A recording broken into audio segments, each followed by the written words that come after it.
নিজেকে স্থিত করি। আমার সমানের সিংহাসনে, ব্রকুটি সিংহাসনে বিরাজমান আমি চেতন স্বরূপ আত্মা, স্বয়ং ভগবান আজ তার সম্পন্ন বাচ্চাদেরকে দেখছেন। বাবা আজকে বললেন, খাজানা জমা করার সহজ উপায় নিমিত্ত এবং নির্মাণ হওয়া।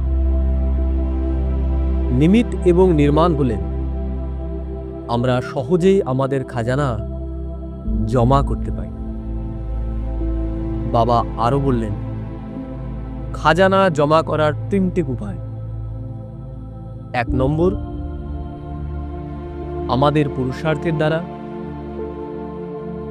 দ্বিতীয়, আশীর্বাদের দ্বারা। এবং তৃতীয়, পুণ্য কর্মের দ্বারা। বাবা বললেন যে আমাদের এখন তীব্র গতিতে এগিয়ে যেতে হবে। এখন আর আমাদের চলার সময় নেই, এখন আমাদের ওড়ার সময়। বাবা বলল, আমাদের এই তীব্র গতিতে বাধা প্রদান করে একটাই শব্দ, সেটা হচ্ছে কারণ। বাবা আমাদের কারণ শব্দটাকে আজ থেকে নিবারণ করতে বলেছে। আমরা যেন কখনোই কারণ শব্দটাকে না ব্যবহার করি, আমাদের নিবারণ শব্দটাকে ব্যবহার করতে হবে। আর বাবা বলল, নিবারণ করতে হলে আমাদের নিজের সমানের স্থিতিতে স্থিত হতে হবে। বাবা আমাদের যে শ্রেষ্ঠ সমান প্রদান করেছে, সেই সমানের স্থিতিতে আমাদের স্থিত হতে হবে। সবার প্রথমে আমাকে মনে করতে হবে, আমি কে?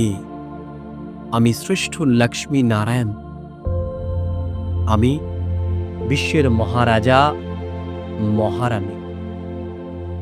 বাবা বললেন, আজকে সারা দিন আমাদের কাজের মধ্যে যতই আমরা ব্যস্ত থাকি, তার মধ্যে আমাদের 1 সেকেন্ডের জন্য হলেও সমস্ত কাজের থেকে নিজের বুদ্ধিকে সরিয়ে নিয়ে এক বাবার প্রতি একাগ্র করতে হবে।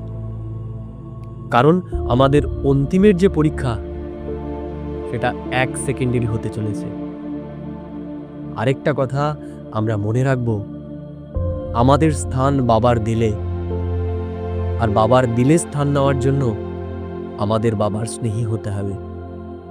আর স্নেহী হওয়ার জন্য বাবার যে কর্তব্য, বাবার কর্তব্যকে আমার কর্তব্য বানাতে হবে এবং ঈশ্বরের এই মহান কার্যে আমাকে সহযোগী হয়ে বিশ্ব পরিবর্তনের কাজ করতে হবে।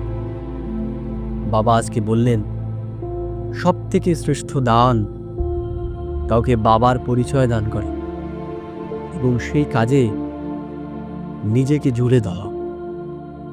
আজকে আমি সারাদিন আমার সমানের স্থিতিতে থাকব এবং কাজের মধ্যে বারবার 1 সেকেন্ডের জন্য হলেও আমরা সেই কাজ থেকে নিজের বুদ্ধিকে আলাদা করে নিজের সমানের স্থিতিতে স্থিত করব।